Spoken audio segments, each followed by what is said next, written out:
Hello, and welcome back to Speak English Daily. Hi, everyone. We are very happy to see you here today.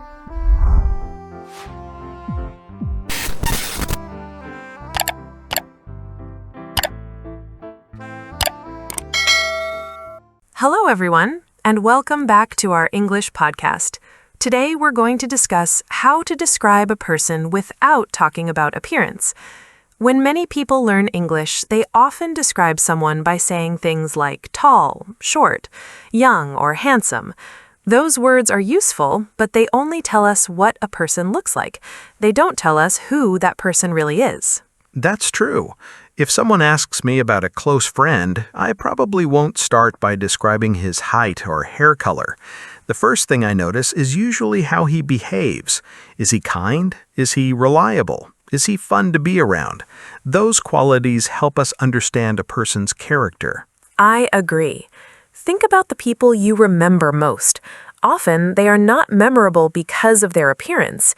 You remember them because they made you laugh, supported you during a difficult time, or inspired you in some way. Personality matters more than appearance in many situations. That's a great point. Imagine you're applying for a job and someone asks you to describe yourself. You probably wouldn't say, "I have brown eyes and black hair." Instead, you might say, "I'm organized, responsible, and hardworking." Those descriptions help other people understand what kind of person you are. The same thing happens when we talk about friends, coworkers, classmates, or family members. We want to know what stands out about them. Are they patient? Are they honest? Are they creative? Those qualities tell us much more than physical details. Another interesting thing is that appearance can change over time. People get older, their style changes, their hair changes, but many personality traits stay with them for years. Someone who is thoughtful today may still be thoughtful 10 years from now. That's why learning personality vocabulary is so valuable.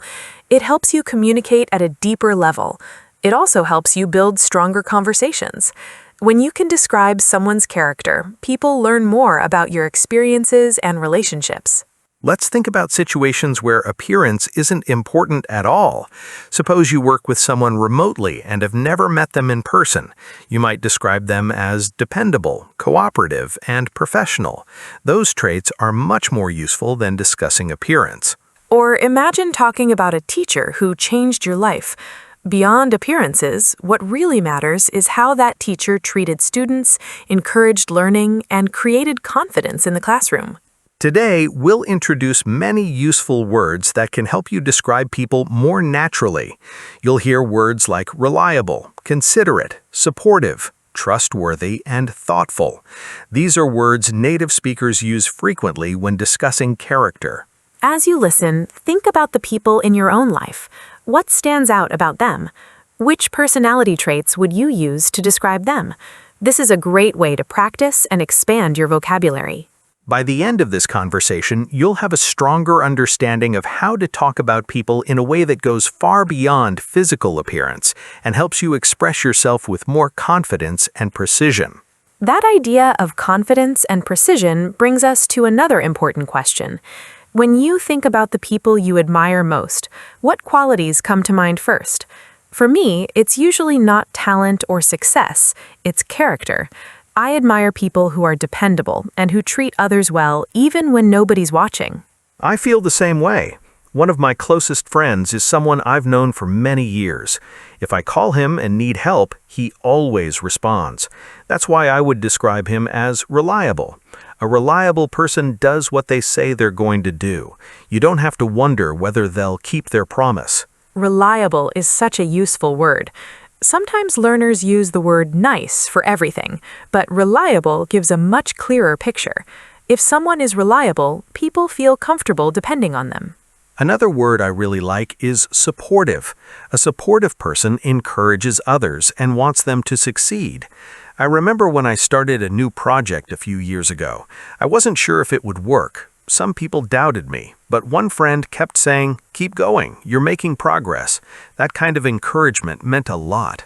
Supportive people can have a huge impact on our lives. They don't always solve our problems, but they help us believe we can solve them ourselves. That's a valuable quality. Here's a speaking practice moment for our listeners. Think about someone who encourages you. How would you describe that person? You could say, "My friend is very supportive because she motivates me when I'm feeling discouraged." That's a great example. Another personality trait that people appreciate is being thoughtful. A thoughtful person pays attention to details and considers other people's feelings. They notice things that others might miss. I have a colleague who is very thoughtful. If someone in the office is having a difficult week, she remembers to check on them. She might send a kind message or ask if they need help. Small actions like that can make a big difference. Thoughtful people often make others feel valued. They listen carefully and remember important information. If you tell a thoughtful friend that you have an important meeting next week, they might ask you later how it went. Let's give listeners another speaking example. You could say, "My sister is thoughtful because she always remembers important dates and asks how people are doing." That's natural and easy to use. Another powerful word is trustworthy. A trustworthy person is someone you can trust with information, responsibilities, or important decisions. When you share something private with a trustworthy friend, you know they will respect your confidence. Trust is one of the foundations of strong relationships. Without trust, friendships often become weak. That's why trustworthy is such a strong compliment. We should also talk about being considerate. A considerate person thinks about how their actions affect other people. They try not to create unnecessary problems or discomfort. For example, a considerate neighbor might keep the noise down late at night. A considerate coworker might offer help when they see someone struggling with a task. These actions show awareness and respect. What's interesting is that all these qualities work together. Reliable people build confidence, supportive people provide encouragement, thoughtful people pay attention, trustworthy people create security, considerate people show respect. And when you meet someone who has several of these qualities, they often become the kind of person everyone enjoys spending time with, because their character makes others feel comfortable, appreciated, and understood. Feeling understood is something many people value, but it's interesting how different personalities create that feeling in different ways. Not everyone expresses themselves in the same manner. Some people are naturally quiet, while others seem ready to start a conversation with anyone they meet. That's one of the things I find fascinating about human behavior. Two people can both be kind and friendly, yet they show it very differently. One person might be the center of attention at a gathering, while another might prefer listening and speaking only when they have something important to say. That brings us to a useful word, reserved. A reserved person tends to keep their thoughts and feelings private, especially around people they don't know well. Sometimes learners confuse reserved with unfriendly, but they're not the same. Not at all. I know several reserved people who are incredibly warm and caring once you get to know them. They simply take longer to open up. In large groups, they often observe before joining the conversation. I had a classmate like that. During the first few months, she barely spoke. Many people assumed she wasn't interested in making friends. Later, we discovered she was thoughtful, intelligent, and had a great sense of humor. She just needed time to feel comfortable. On the other hand, we have outgoing people. An outgoing person enjoys interacting with others and usually feels comfortable meeting new people. They often start conversations naturally and bring energy into social situations. I think most people can immediately picture someone outgoing in their lives. Maybe it's a friend who talks to strangers while waiting in line, or someone who can walk into a room full of unfamiliar faces and feel completely comfortable. Here's a natural example. You might say, "My cousin is very outgoing. He can make friends almost anywhere." That's a simple sentence, but it paints a clear picture. Another helpful word is sociable. Sociable people enjoy spending time with others and generally like social activities. A person can be outgoing and sociable, but sometimes someone is sociable without being extremely outgoing. That's true. A sociable person enjoys company, conversations, and group activities, but they don't always need to be the loudest person in the room. Speaking of loudness, let's talk about talkative people. Some individuals love sharing stories, opinions, and experiences. Conversations seem to flow naturally for them. Then there are people who speak less but choose their words carefully. Neither style is better. They're simply different ways of communicating.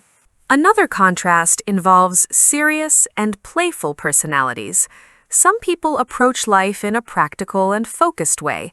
Others enjoy jokes, games, and lighthearted conversations. I have a friend who can find something funny in almost any situation. His playful attitude helps people relax. Even during stressful moments, he can make everyone smile. That quality often goes along with being easygoing. An easygoing person doesn't get upset easily and adapts well when plans change. They're often pleasant to spend time with because they don't create unnecessary tension. I appreciate easygoing people. If a restaurant is closed or a meeting gets delayed, they usually respond with patience rather than frustration. We should also mention energetic and calm personalities. Energetic people bring enthusiasm and movement wherever they go. Calm people create a sense of stability and balance. What's interesting is that every personality type has strengths. Whether someone is reserved or outgoing, energetic or calm, serious or playful, understanding those differences helps us appreciate people for who they are, rather than expecting everyone to behave the same way. Appreciating different personality types becomes especially important in places where people spend a lot of time together, such as work and school. Those environments bring together individuals with different habits, strengths, and approaches to solving problems. That's very true. When I think about great coworkers, I usually don't remember their appearance or even their job titles first. I remember how they worked with other people. Some made every project easier simply because of their attitude and work ethic. One word that comes to mind is organized. An organized person keeps things in order and plans ahead. Have you ever worked with someone who always knew where every document was and never seemed rushed? Yes, and those people are incredibly valuable. I once worked with a manager who was extremely organized. Every meeting had a clear purpose, every deadline was tracked, and everyone knew what they needed to do. The entire team benefited from that structure. Here's a useful sentence pattern for our listeners. He's someone who keeps everything organized and easy to find. Notice how the relative clause gives more information about the person. That's a great example. Another important quality is being responsible. A responsible person takes their duties seriously and follows through on commitments. If they make a mistake, they admit it and try to fix it. I had a classmate who was very responsible. Whenever our group had a project, she completed her part on time and checked that everyone understood their tasks. She wasn't trying to control people, she simply cared about doing good work. We can describe her by saying, she's the type of person who takes responsibility for her actions. That's another useful structure learners can practice. Let's talk about self-disciplined people. Self-discipline means doing what needs to be done even when you don't feel like doing it. That's not always easy. Not at all. I remember a student in one of my courses who studied consistently every day. While many of us waited until the last minute, he followed a routine. He was self-disciplined, and it showed in his results. Another quality that makes workplaces and classrooms better is being cooperative. Cooperative people work well with others. They listen, share ideas, and help move a project forward. Everyone enjoys working with cooperative teammates. They're willing to discuss different opinions and find solutions together. They don't treat every disagreement like a competition. Of course, not every coworker or classmate is easy to work with. Sometimes people refuse to communicate, ignore deadlines, or create unnecessary conflict. Those behaviors can affect an entire group. That's why adaptability is such an important skill. An adaptable person can adjust when circumstances change. Maybe a project takes a new direction, or a teacher changes an assignment. Adaptable people find ways to move forward rather than becoming stuck. I think adaptability has become even more important in recent years. Things change quickly, and people who can learn new skills and adjust their approach often succeed. When I look back at the classmates and coworkers I remember most, they usually shared several of these qualities. They were organized, responsible, self-disciplined, cooperative, and adaptable. More importantly, They were people who made learning and working together more productive, enjoyable, and rewarding for everyone around them. Those qualities often become visible through something even more important than words: actions. People can describe themselves in many different ways, but their behavior usually tells the real story. That's why actions are often one of the best ways to understand someone's character. I completely agree. Anyone can say they're kind, responsible, or trustworthy. The real question is what they do when situations become difficult. Character often reveals itself in small moments that many people overlook. That's where another useful word comes in: genuine. A genuine person is sincere and authentic. They don't pretend to be something they're not. What you see is usually what you get. I remember an experience that taught me a lot about that. A few years ago, I was carrying several heavy boxes into an apartment building. I was struggling to open the door while holding everything. A man I had never met noticed the situation, put down his phone, and helped me carry the boxes upstairs. That's a nice example. What stood out wasn't just the help itself. Afterwards, he smiled, wished me a good day, and left without expecting thanks or recognition. It felt genuine because he wasn't trying to impress anyone. He simply saw someone who needed assistance. That's often how genuine people behave. Their actions come naturally rather than from a desire for attention. Another quality we can often recognize through actions is being empathetic. An empathetic person understands and cares about how other people feel. They try to see situations from another person's perspective. I once had a teacher who was very empathetic. During a particularly stressful period, several students were struggling with deadlines. Instead of immediately becoming frustrated, she asked questions and listened carefully. She wanted to understand what challenges people were facing. That's a great example because empathy doesn't always mean solving problems. Sometimes it means taking the time to understand someone's experience. Another word I love is observant. Observant people notice details that others miss. They pay attention to what's happening around them.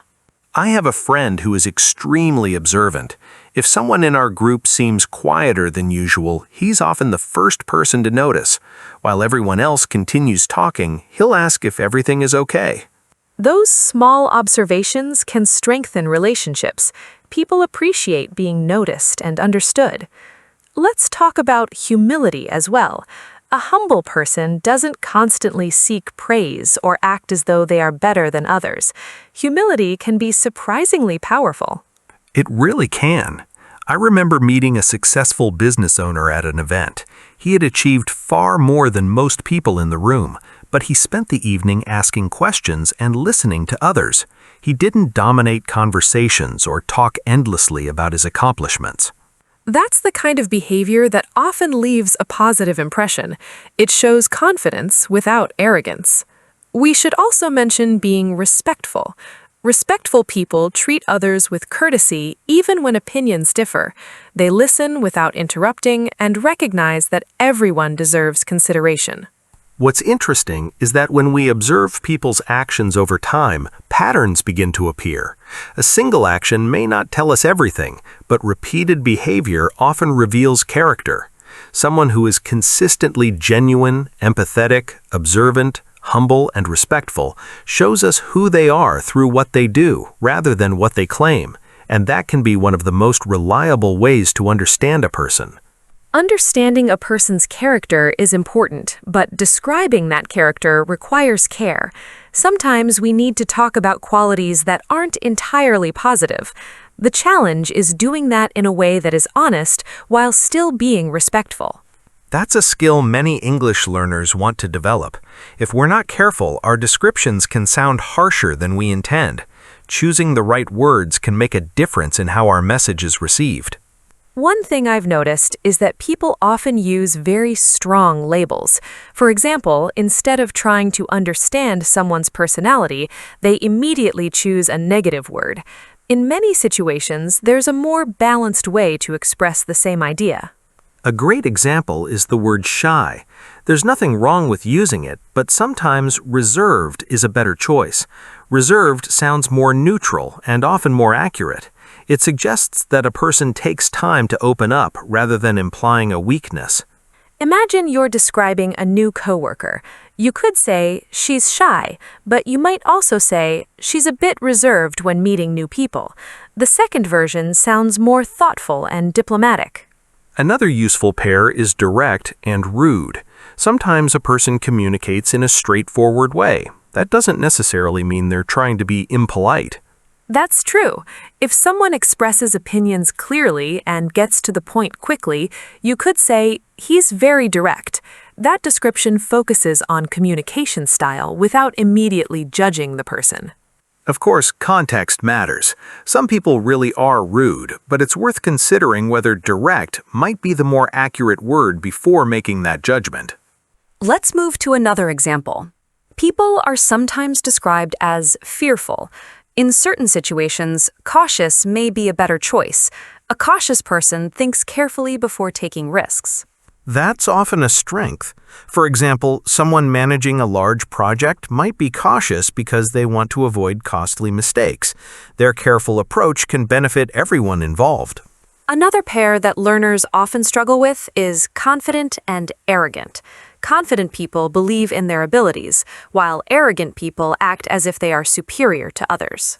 The difference is important. Confidence can inspire trust. Arrogance can push people away. When describing someone, it's helpful to think about which word truly matches their behavior. There are also useful phrases that make descriptions sound more balanced. One phrase is, I would say. For example, I would say she's quite independent. This wording sounds less absolute and leaves room for nuance. Another phrase is, sometimes he can be... You might say, sometimes he can be a little impatient when deadlines are approaching. That sounds more reasonable than defining someone's entire personality with a single negative trait. I also like the phrase, she tends to be. For instance, she tends to be cautious when making important decisions. This suggests a pattern without sounding overly critical. What all of these examples have in common is respect. When describing people, we should aim for accuracy rather than exaggeration.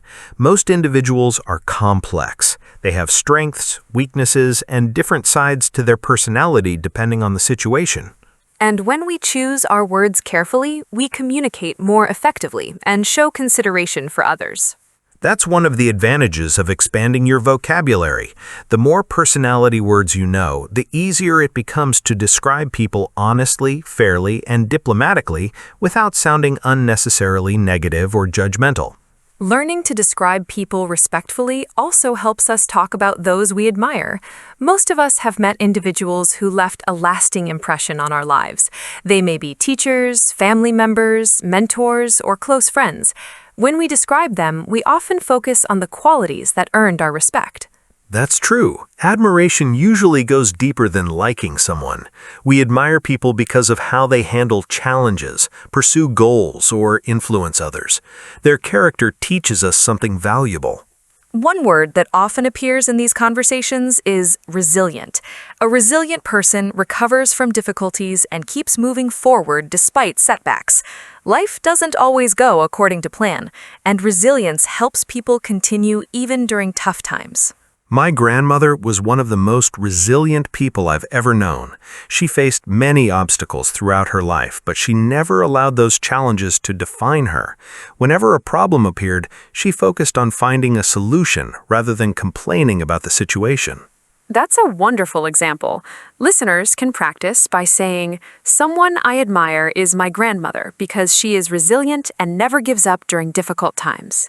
Another admirable quality is being ambitious. Ambitious people have goals and work hard to achieve them. They constantly look for ways to improve and grow. I think ambition is often misunderstood. Some people assume ambition is only about money or status, but it can also mean wanting to become better at something meaningful.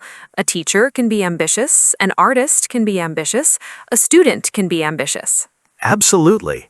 I once had a mentor who was incredibly ambitious.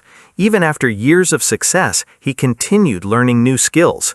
He believed there was always room for improvement. That connects nicely to another word, determined. Determined people stay focused on their objectives even when progress is slow. They don't abandon their goals at the first sign of difficulty. I remember a friend who wanted to learn a new language. The process took years, and there were many frustrating moments. Still, he continued studying every week. His determination eventually helped him achieve a level of fluency he once thought was impossible. One thing I respect about determined people is their consistency. Motivation comes and goes, but determination helps people continue working when motivation is low. Another quality I admire is being optimistic. Optimistic people tend to look for possibilities rather than focusing only on problems. That doesn't mean they ignore reality. It means they believe improvement is possible. Optimism can be powerful, especially during challenging periods. I had a teacher who remained optimistic even when students struggled. She always believed people could improve with effort and practice.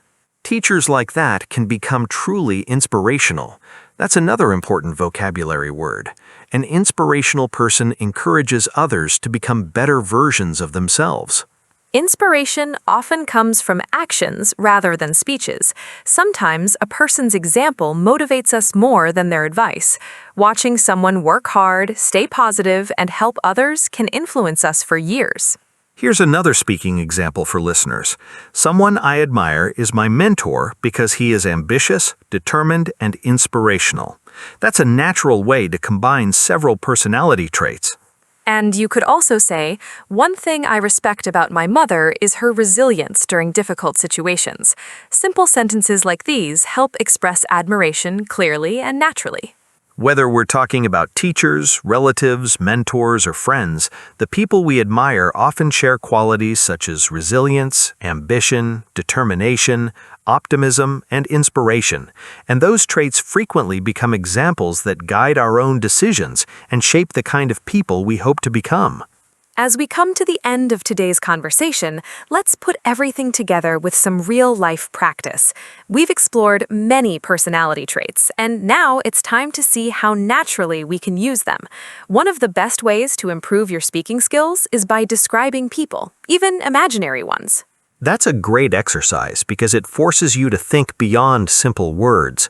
Instead of saying someone is nice or good, you start choosing more precise vocabulary that creates a clearer picture.